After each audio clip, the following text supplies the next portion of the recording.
po sa inyong lahat. Good morning. Maganda ba talaga ang umaga? Praise the Lord. Bago po ako manalangin, inaanyayahan ko na lahat ay tumayo bilang paggalang sa ating Panginoon. At tayo po ay mananalangin, ibibigay po natin ang the best na panalangin para sa Panginoon, pasasalamat at pagpupuri sa kanyang kabutihan. Amen po ba? At bago ako manalangin, nais ko lamang basahin ang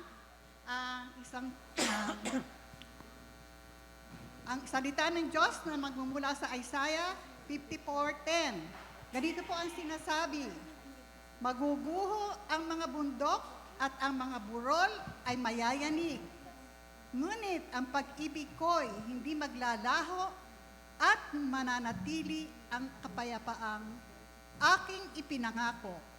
Yan ang sinasabi ni Yahweh na nagmamahal sa iyo. Ating pong tandaan, ang Diyos ay pag-ibig at ang pag-ibig niya ay higit pa sa ating pangunawa at kailanman ay hindi ito nagbabago. Ano man ang ating kalagayan sa oras na ito, puno man tayo ng kabagabagan, mananatili ang kanyang pag-ibig sa atin. Magtiwala tayo sa Diyos na anuman ang ating pinagdaraanan ay maaaring paalala na lumapit tayo sa Kanya. Amen. Lord. Tayo po ay manalangin. Itaas po natin ang ating kamay bilang paggalang sa Diyos at bilang pagsamba sa Kanya. Purihin ka, O Diyos. Bago po ako manalangin, welcome po sa ating Tagli service. At gayon din sa ating online viewers, welcome po at good morning from Lord of Harvest Church. Tayo po ay manalangin. Ama naming Diyos, sa pangalan ni Jesus, kami po ay lumalapit sa iyo na may pagpupuri at pagpapasalamat sa iyo, makapangyarihang Ama, Anak at Espiritu Santo. Salamat po, Panginoon, sa bagong buwan ng Abril. Muli ay binigyan mo kami upang makatayo dito at pasalamatan ka at ibigay ang lahat ng papuri tulad ng aking binasa. Ang pag-ibig mo ay wagas at kailan paman, Panginoon. Mananatili, hindi magwawakas, bagamat kami, Panginoon, bagamat kumisan kami ay nagkukulang sa aming pag-ibig sa iyo. Patawad mo, Panginoon. At sa umagang ito, tataas namin ang lahat ng aming gawain, ang aming mga papuris sa pamamagitan ng pag-awit, ang aming pagbibigay, ang aming panalangin, at ang pagpakikinig ng salita ng Diyos na dadalhin ni Pastor Benny. Sa iyo namin ibibigay. Maraming salamat, Panginoon, sa araw na ito. Maraming salamat sa kagalingan na tinanggap namin sa aming physical na katawan. Maraming salamat sapagkat pinrovide mo ang lahat ng aming mga pangangailangan, pinansyal at iba pa, Panginoon.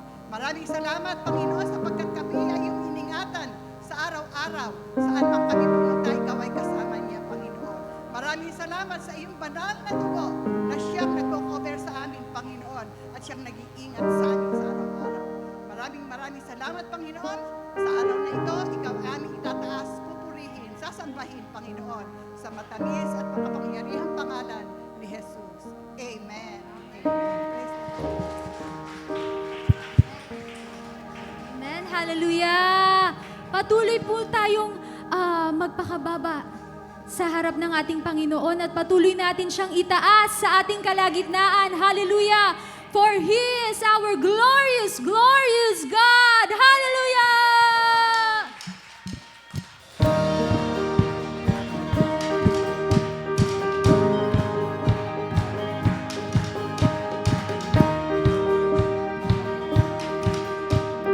Every tribe will see your glory.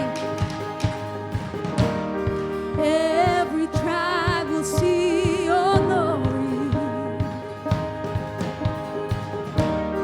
Every nation bow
tulad o Diyos. Hallelujah! Come on!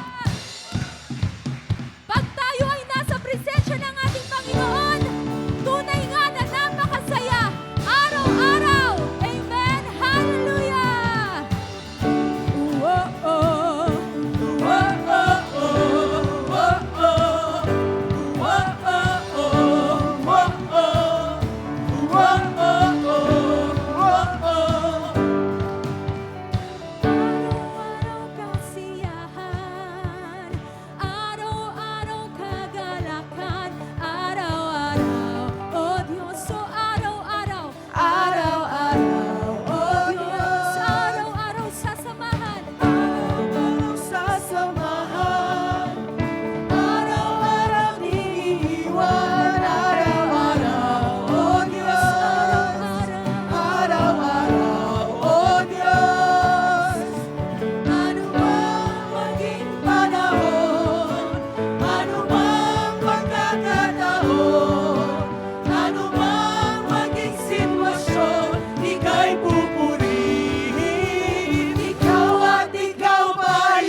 presensya ng ating Panginoon. Amen. Hallelujah!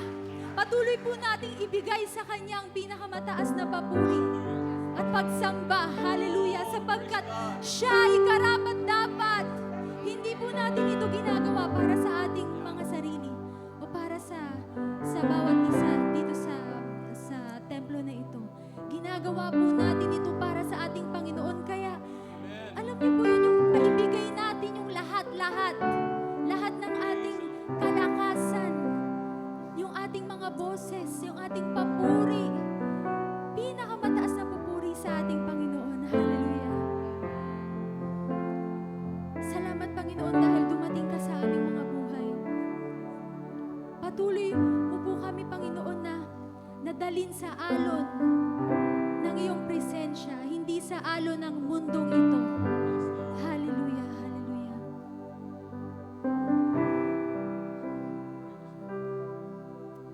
Parang alon sa dagat, ika'y dumating. Parang alon sa dagat, kami yung dalhin.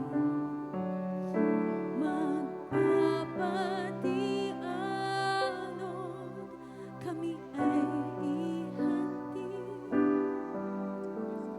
Ikaw lang ang may alam nitong landasin.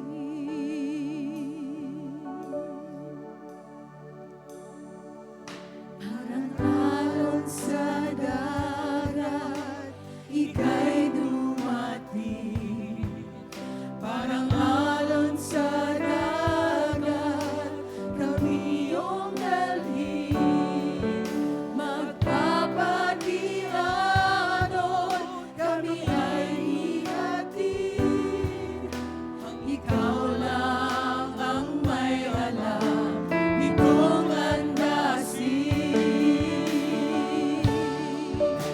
Kami agayin at iyong dalhin hanggang marating ang lalim ng pitig ng iyong puso na nagsasabing ika'y manatili sa aking piling at iyong dinggin. Ako'y mahalin at laging sundin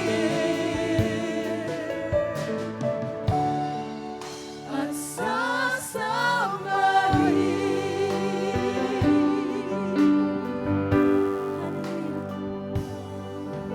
Parang alon sa dagat, ika'y dumating. Parang alon sa dagat, kami yung dalhin. Magpapatianod, kami ay ihatid. Ikaw lang ang may alam nitong landasin. Kami agayin at iyong dalhin hanggang marating ang lalim ng pitig ng iyong puso na nagsasabing ika'y manatili sa aking piling at iyong dinggin.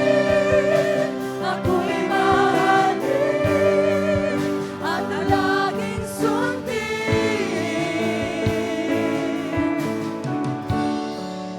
at sasambahin. Can you guys play the chorus softly?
kami mapapagod na ika'y awitan at sambahin.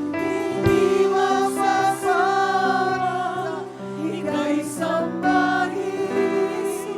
Bawat sandali, papuri ko'y hihimigin.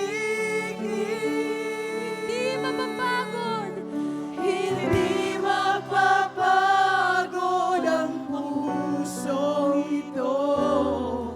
Naawitan ka at mahalin. hallelujah. Hindi magsasawang ika'y sambahin. Bawat sandali, papuri ko'y hihimigin. Hindi magsasawa ang puso ito. Naawitan ka. Naawitan ka at mahalin. Yes, oh Lord. Hindi magsasawang ika'y sambahin. Bawat sandali, papuri ko'y hihimigin.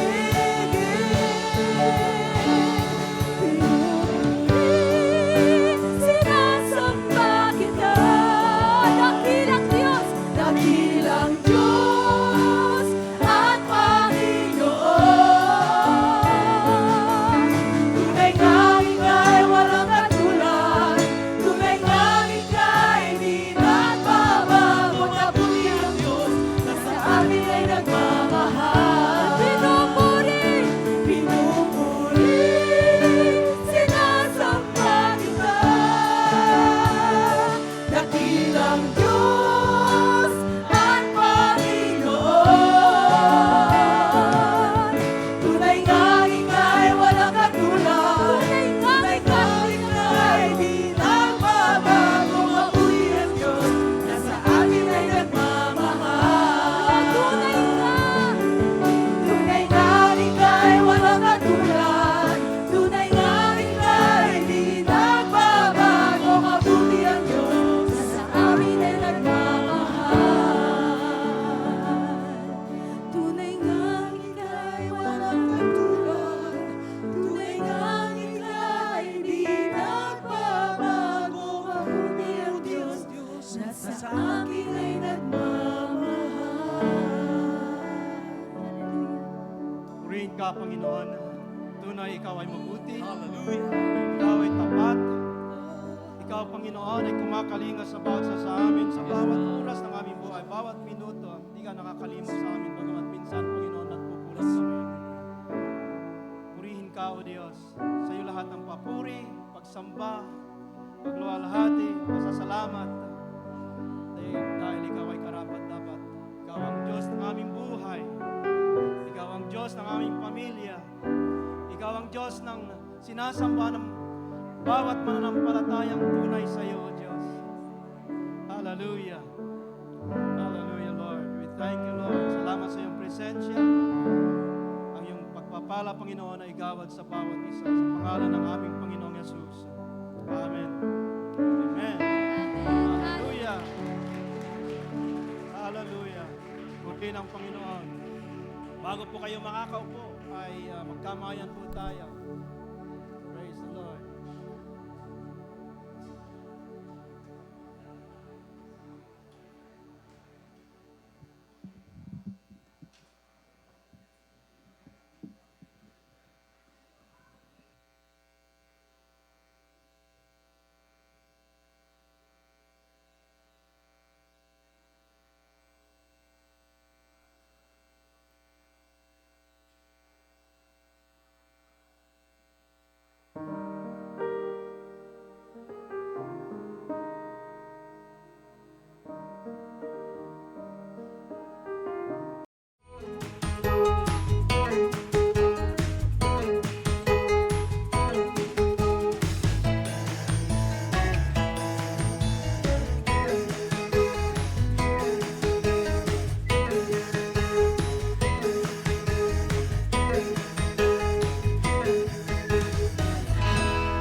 Welcome to the Lord of Harvest family.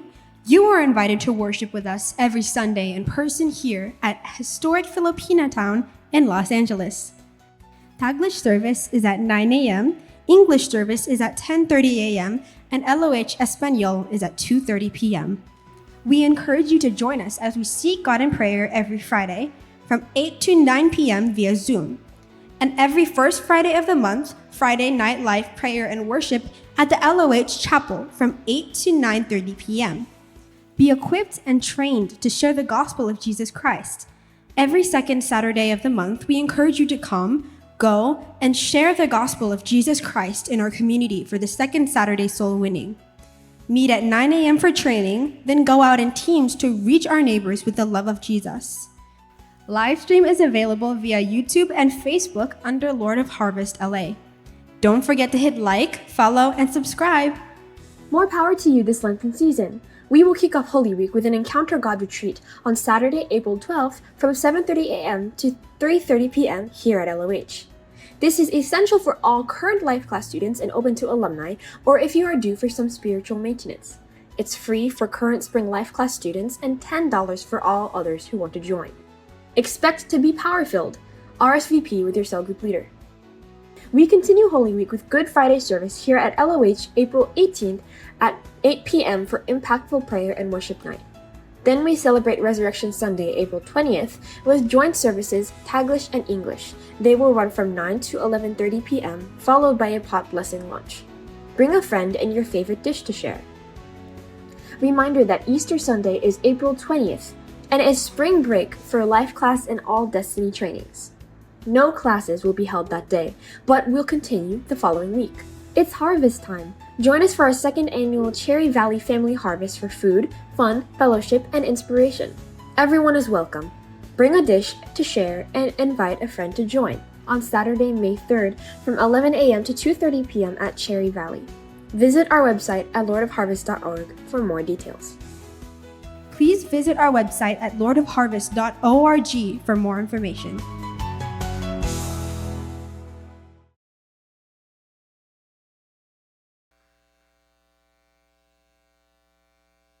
Magandang umaga muli.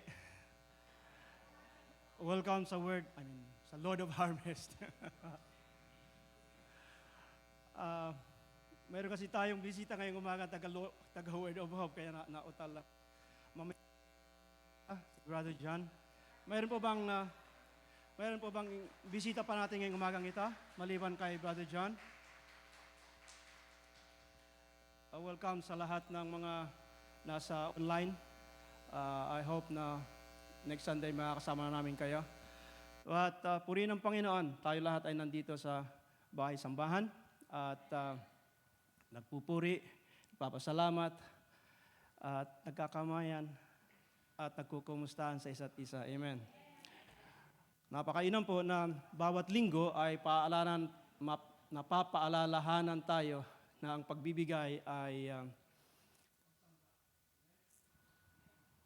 dahil ang pagsamba na walang pagbibigay ay hindi buo, hindi kompleto. Mayroon pong pangako ang Panginoon kay Abraham na maaari po natin i-claim ngayon, mga Kristiyano. Ito ay, kahit po ito ay ipinangako ng 1,000 taon nang lumipas kay Abraham, dahil salita ng Diyos, maaari po natin itong kinin na pangako ng Panginoon sa atin. Sabi po sa, kung mayroon kayong Bible, sa Genesis chapter 15, ito ang sabi, verse 1. Genesis chapter 15, verse 1. After these things, the word of the Lord came to Abraham in a vision, saying, "Do not be afraid, Abraham," o Abram, kasi hindi pa napalitan ng pangalan. "Do not be afraid, Abram. I am your shield, your exceedingly great reward." Alam niyo nang binabasa ko ito, nagmumuni-muni ako. And I'm asking myself, if I am Abraham, this verse means so much to me. Basahin natin ulit yung kanyang sinabi. "Do not be afraid, Abram. I am your shield, your exceedingly great reward." Anong kinalaman yan sa pagkakaloob? Mayroon po bang mas dakila pang reward? na maaari natin tanggapin kung maliban sa Panginoong Jesus.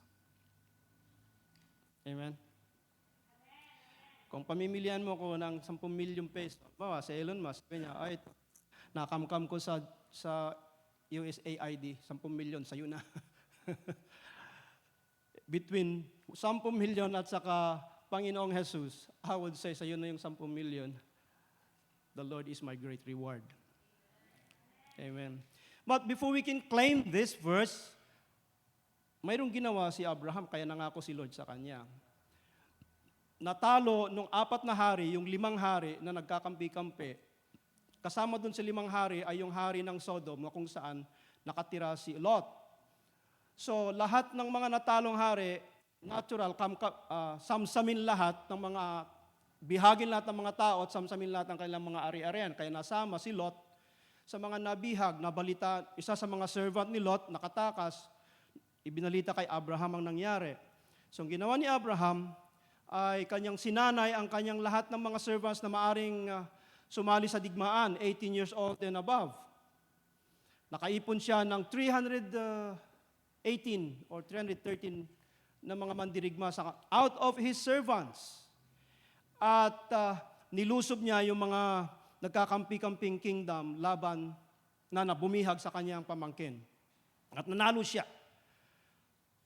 Dahil sa nanalo siya, pinuntahan siya ni Melchizedek at blines. At ang ginawa ni Abraham, lahat ng ika-10 bahagi, this is the first time we will read the word tithe in the Bible. Lahat nung ika-10 bahagi ng lahat ng mga yaman na nakamkam niya, dahil tinalo niya sila eh. Usually, kapag natalo mo ang bansa, sa iyo ang kanilang kayarihan. So, lahat ng yaman na nakamkam niya, 10% inialay kay Melchizedek. At blines niya si Lord. Blines niya si Lord. Yung hari naman ng Sodom, pumunta rin kay Abraham at gusto niyang, sa pasasalamat niya na sila iniligtas ni Abraham, bigyan ng kayamanan si Abraham, ibigay ang kanyang kayamanan ng kingdom ng Sodom. Pero ang sabi ni Abraham, sumumpa ako, Panginoon, na hindi ako tatanggap ng kahit anong bagay, kahit kanino. Tingnan niyo ang kanyang pananampalataya sa Panginoon. Dahil ayaw kong sabihin, ninuman na ako'y yumaman dahil sa kanila. Ibig sabihin, inaangkin niya na kung anuman ang mayroon siya, anuman ang mayroon niya, ay dahil lang sa Panginoon. Kaya ito, nangako si Lord sa kanya. Ang sabi niya, do not be afraid, Abraham. I am your shield and your great reward. Amen? Tayo po'y manalangin. Dakilang Diyos, maraming salamat na sa pagkakaloob, tunay nga po, katulad ng sinasabi lagi ng aming pastor. Hindi ka namin. Ikaw na mismo ang aming great reward kung kami nagtatapat sa iyo. Pagpalain niyo po ang bawat pamilya, Panginoon, na magkakaloob ngayong umagang ito. Ayon sa kanyang salita, siksik, liglig at umaapaw. Amen and amen. Kalupot tayo na may kagalakan sa ating puso ngayong umaga.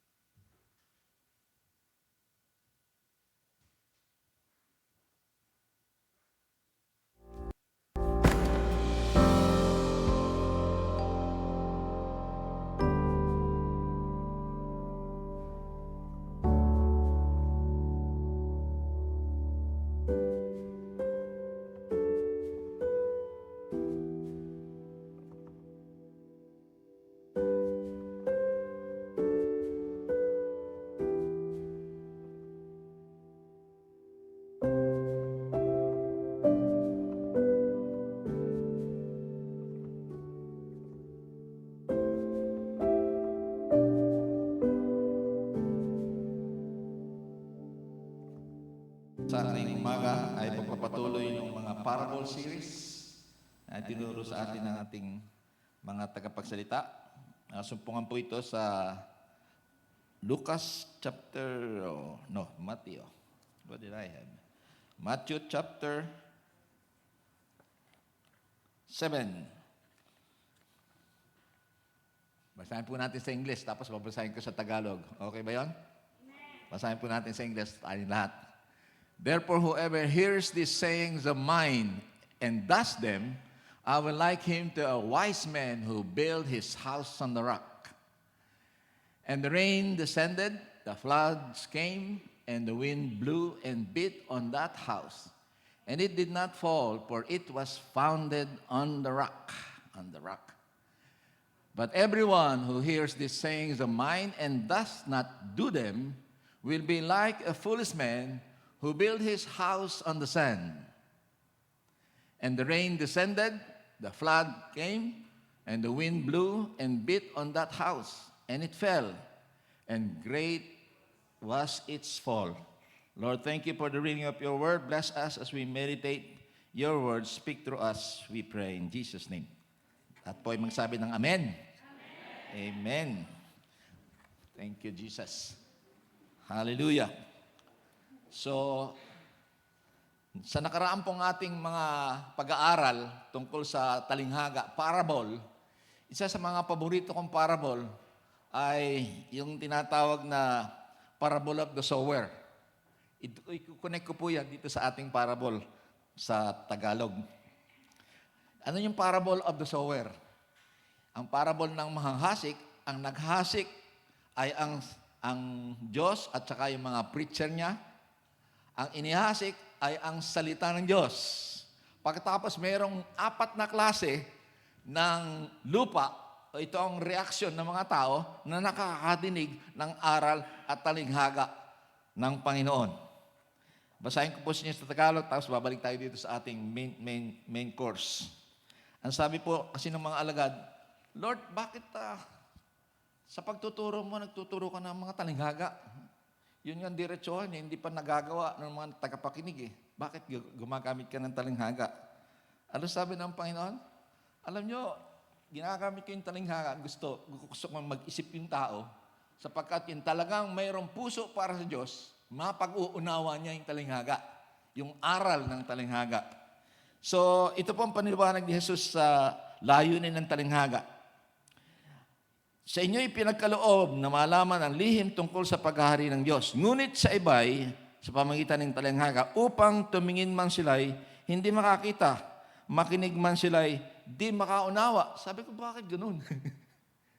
Ang layunin pala ng Diyos, pagka ikaw talaga mayroong puso sa Diyos, hindi lamang magiging tagakinig ka, kundi tagagawa ka. Connected po dito sa parable ng taong nagtayo ng bahay. So sa parable ng nagtayo ng bahay, tayo pong lahat ay nakadinig ng aral, katulad nung pinangangaral ni Jesus sa kanyang mga alagad. So ang binhi ay ang salita ng Diyos, ang pangangaral ay sabi natin si Jesus, at yung klase, 4 na klase ng tao na tagakinig ng salita ng Diyos. Lahat sila ay nakinig. Pero doon sa 4 na yon, 75% hindi nagkaroon ng bunga. Dahil, basahin ko na lang po sa inyo para niyo mapag-unawa. Ito po ang paliwanag ni Jesus doon sa una niyang talinghaga sa parable of the talent. Thank you, Jesus. Hallelujah. Ito ang hulungan ng talinghaga. Ang binhi ay ang salita ng Diyos. Ang binhing nalaglag sa tabi ng daan ay yung mga nakinig. Ngunit dumating ang dyablo at inalis sa kanilang puso ang salita upang hindi manalig. So, Satan is always there. Tapos po, ang nalalaglag naman sa kabatuhan ay nakinig ng salita, tumanggap nito na may galak. Ngunit, sabi po natin, ngunit, hindi tumimo sa kanilang puso. Naniwala sila sandali, subalit sa panahon ng pagsubok ay tumiwalag agad. So walang bunga ang salita ng Diyos. Ang nahasik naman sa dawagan ay yung mga nakikinig. Ngunit ng malaon na daig ang alalahanin sa buhay, pagkahumaling sa kayamanan, sa kalayawan, kaya hindi nahinog at hindi nagkabunga yung binhi, yung salita ng Diyos. Nakikinig.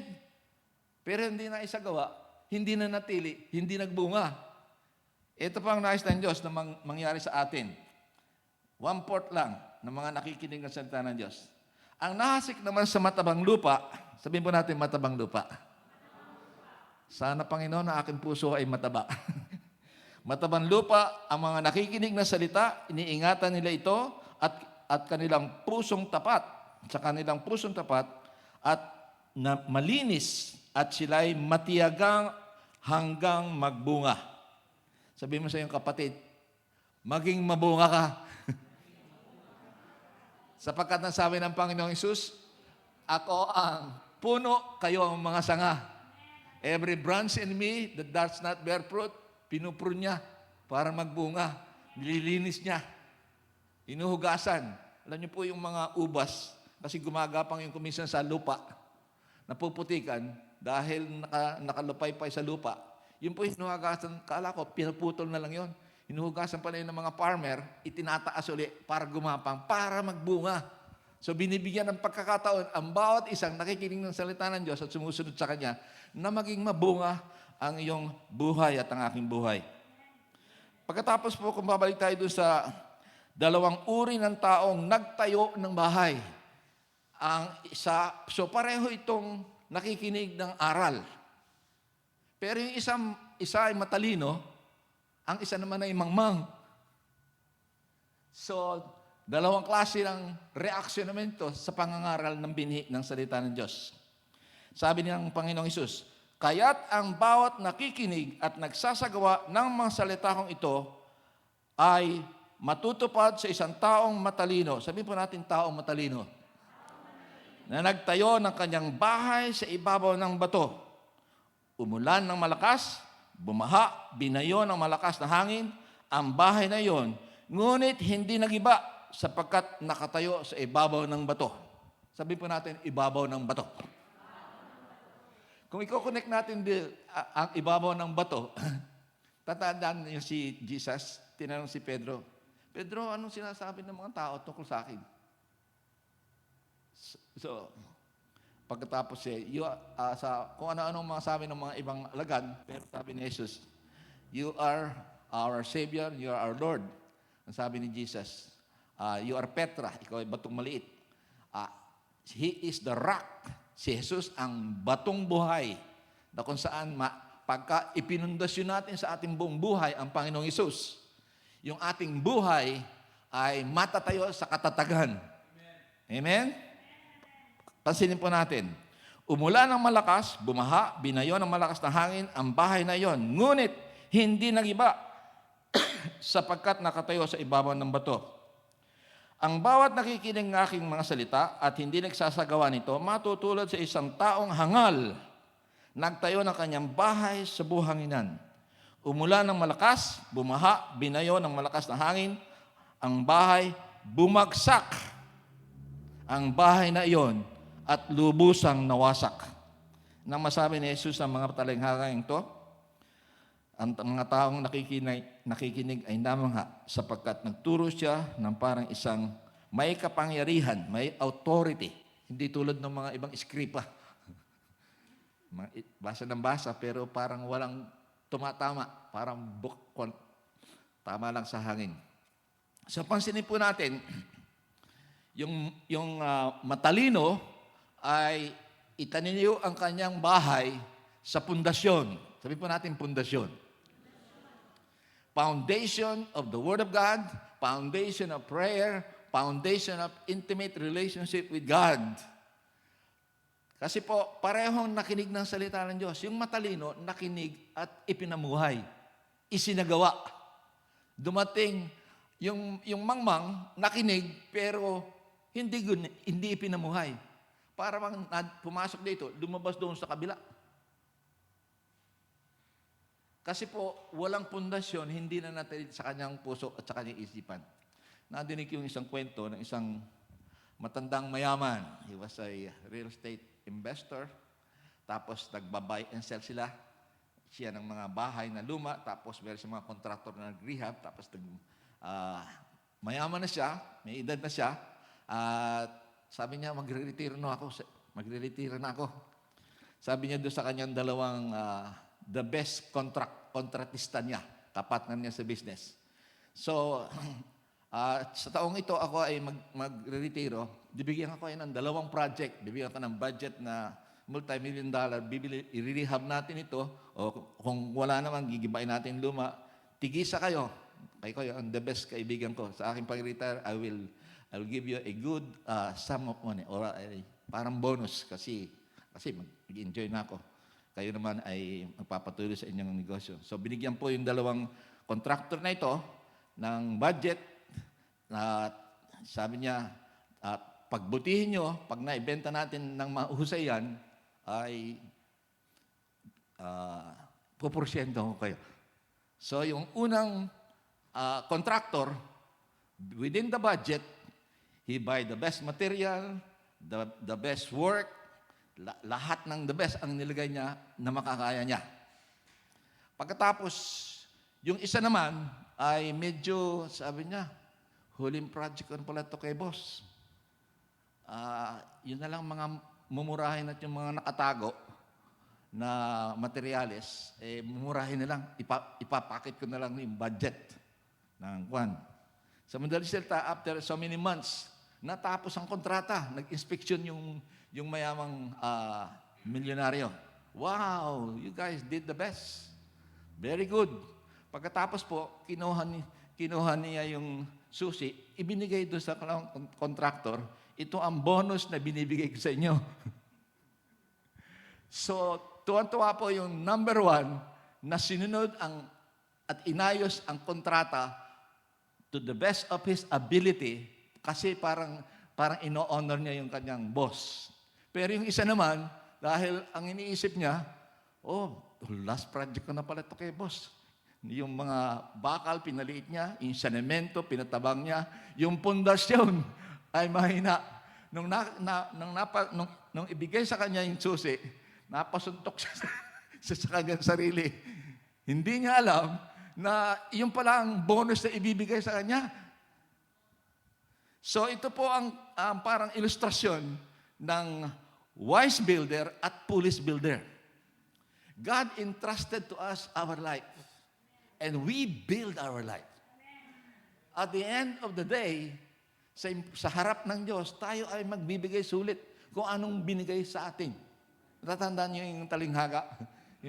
Ang kaharian ng Diyos ay parang isang negosyante. Tumawag siya ng 3 niyang alagad, 3 niyang alipin. Yung isa, yung una, binigyan niya ng 5 talent. Sabihin natin, $500,000. Yung equivalent. Pagkatapos yung isa naman, $2,000. Yung isa naman ay 1,000 lang. O pinakamaliit. So isang 5, isang 2, isang 1. Sabi niya, okay, transact this, take business of it, take care of it, multiply it, babalik ako.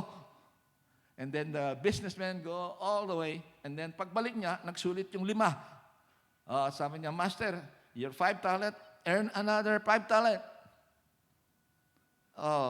10. Sabi niya, well done, good and faithful servant. Doon naman yung sa 2, ganoon din. Nadoble niya. Pagkatapos yung isang 1 talent lang, ay medyo, sabi niya, God, Lord, medyo ninervous ako, baka malugi. Saan ang aking 1 talent na binigay sa iyo? Tinago ko na lang Ayokong malugi. Babalik ko na lang sa iyo. Ano sabi ng Lord? Doon sa 2 na napagkatiwalaan at na-manage properly ang kanyang buhay, sabi niya, well done, good and faithful servant. Ibinalik sa kanila, dinoble. Pero yung isang lazy, tamad, at kulang sa pananalig at pananampalataya sa Diyos, na hindi nag-i-engage, hindi ipinapamuhay ng maayos ang kanyang buhay, sabi ng Lord, you are lazy. Kung diniposite mo yan, hindi mo binaon, ay sana kumita ng konting tubo man lang. Nung binabasa namin Sister Aiden, sabi niya, si Lord pala parang business woman o businessman. Gusto niya, yung buhay natin, magkaroon ng kabuluhan. Amen. Sino sa inyo mayroong makabuluhan ng buhay? Alam niyo po, panahon na mag-engage tayo sa gawain ng Panginoon. And say amen. Sapagkat pakinggan natin, yung 2, parehong nakadinig ng aral ng Word of God, ng instruction. Pero yung isa, pagkadinig niya ng instruction, And he built his life. Kasi kung ang pundasyon, bawat building, bawat buhay, mayroong pundasyon na sinasaligan. Sa atin pong buhay espiritual, sabihin po natin, buhay espiritual. Nais ng Panginoon, yung mga aral, mga talinghaga, yung pinagbubulay-bulayan natin araw at gabi, ay ating ipamuhay at magkaroon tayo ng bunga sa ating sarili. Ma-enjoy natin. Kasi po, kung yung buhay Kristiyano mo ngayon, hindi mo na-enjoy at hindi mo pinapasagana, alam niyo ba sa presensya ng Panginoon, pagka, halimbawa natin, ay parang hindi tayo naging kalugod-lugod sa Panginoon, malulungkot tayo, at dito pa lang, hindi na natin ma-enjoy. Kahapon po ay nag-dedicate kami ng bahay. Mayroon kaming isang kapatid na nakausap. Sabi niya, Pastor, dinalaw natin yung isa nating kaibigan. Sabi ko, kumusta na nga? Alam mo, kakalungkot. Bakit? Nurse ito, nag-retire na, kinas out yung kanyang retirement, silang mag-asawa, bumili ng Mercedes-Benz na parang bus na malaki. At ang plano nilang mag-asawa ay binenta yata yung bahay. Mag-trip around US and Canada. Yung biniling motorhome ay Mercedes-Benz. May kwarto, may laundry, may tulugan. They are really ready to go. So, yung laman ng kanilang bahay, nagsimula nilang ibenta, pagbili para madali ng cash. Sa madaling story sa last day, after I think last month nang bibenta nilang kanilang mga ari-arian, nagpupunta lang sila kung saan-saan, saka sinesend. Ay na-aksidente po si Mrs. Hindi niya alam. Pumunta lang sa bathroom. Pagkatapos ay na-aksidente, hindi alam ng asawa. Bakit magka-alas 5 na, wala pa yung asawa ko? Na hit and run pala. Na comatose si Mrs. Hanggang ngayon, I think almost half year mo na. More than a year na. Buhay pa si Mrs.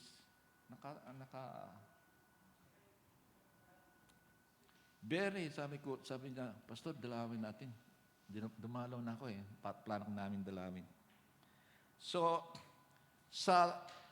yung pong ang common denominator ng wise builder at ng foolish builder, both of them experience the rain comes, the flood rose up, the wind blew, and beat the house.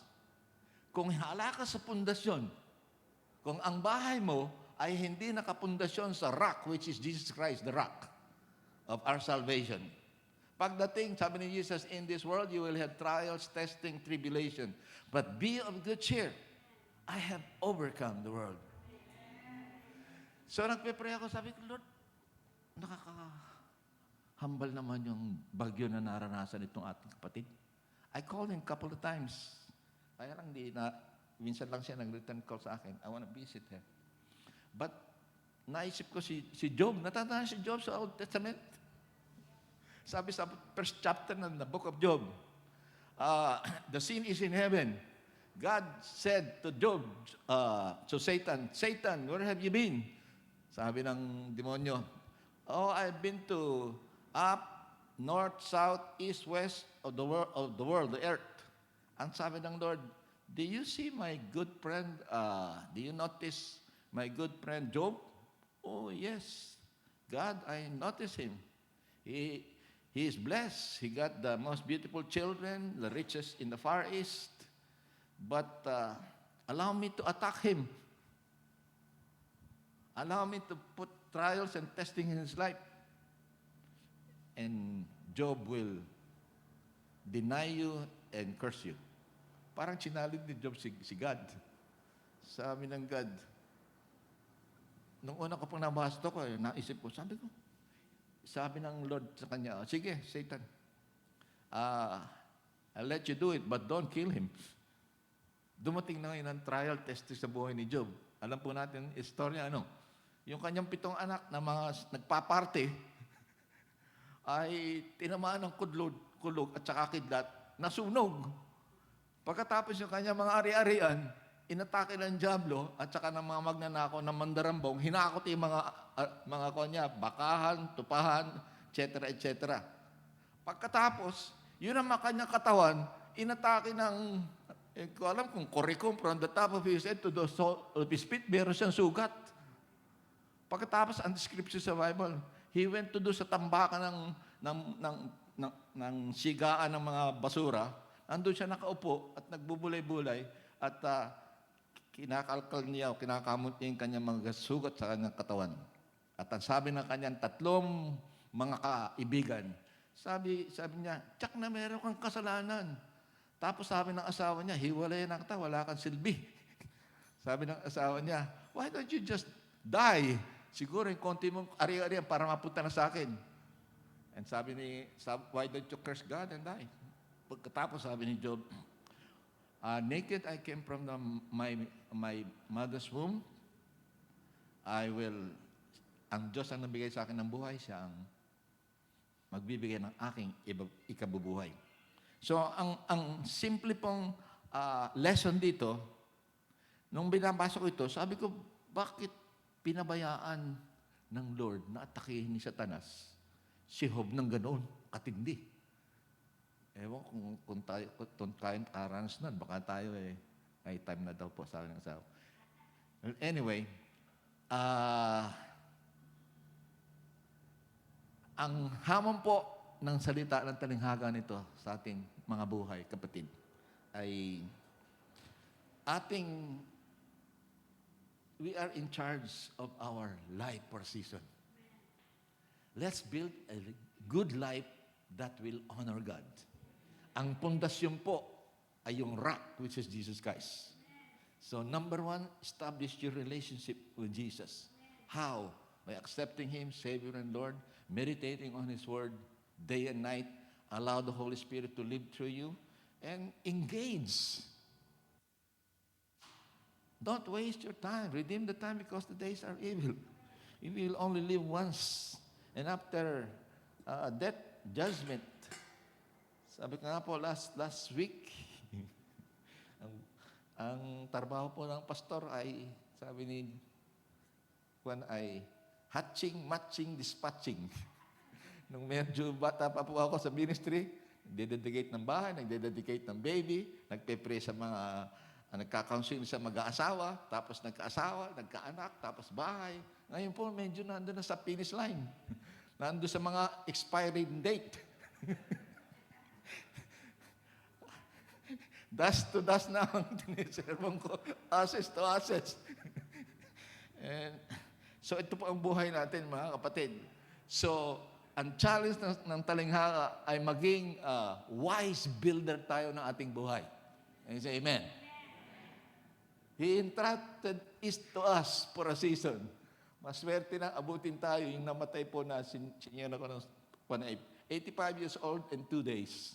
Iyak nang iyak yung kanyang asawa. Kasi, bakit ikaw pa nauna? Ako ang may Alzheimer. Ako ang may sakit. Dapat ako nauna.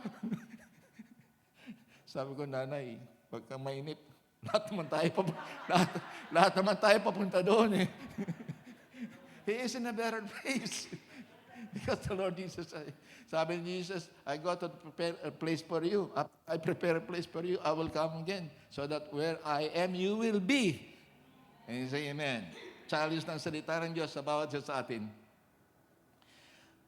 Common denominator, lahat tayo ay dadaan sa pagsubok. Amen?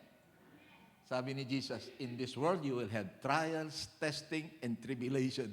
Be of good cheer. I have overcome the world. Sinabi din ng Panginoong Hesus sa kanyang mga salita, do the Holy Communion in remembrance of me. Alalahanin po natin na ang Panginoong Hesus, siya ang batayan ng ating tagumpay sa ating pang-araw-araw na pamumuhay. Yung pong ating relasyon sa Panginoon, mahalaga yun. Through prayer, you talk to God. Prayer, Jesus set an example. Mark chapter 1, verse 35. Very early in the morning, tutulog pa yung mga disciple niya. Jesus will come a little away from the disciples that are sleeping, and he started praying.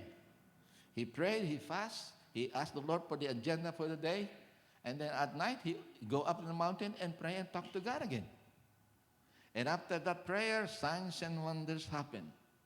The Holy Spirit fall afresh on him and preached the word, healing the sick, casting out devils, and preaching the kingdom of God.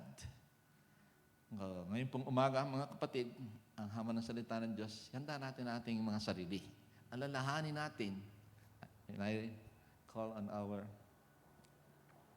pagbulay-bulayan po natin na yung ating buhay na pinagkaloob ng Panginoon ay parang a time to honor Him. So, habang po tayo ay maawit sa Panginoon, let us search our heart, meditate on the goodness of the Lord, the rock of our salvation, ask forgiveness about the sins that we have. Hawakan po natin ito at tayo ay sabay-sabay na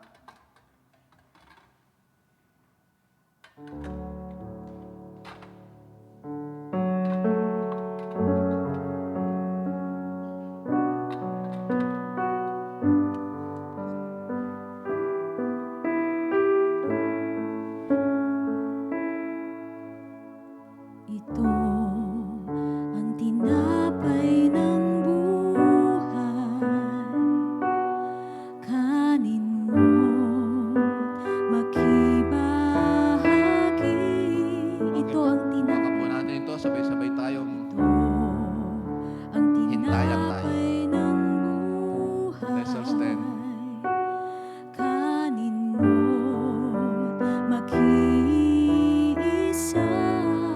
Yan ang focus katawan. on the Lord Jesus Christ. Ang katawan, minayubay. Meditate on His Ang ikaw loving kindness, His tender mercy, ay His sacrifice on the cross. yan ang katawan naghirap upang iyong kamtan ang buhay na walang hanggan.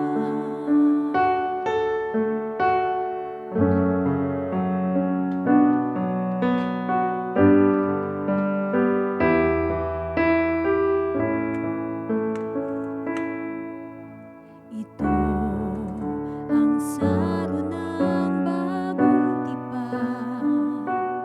Inumin mo't makibahagi.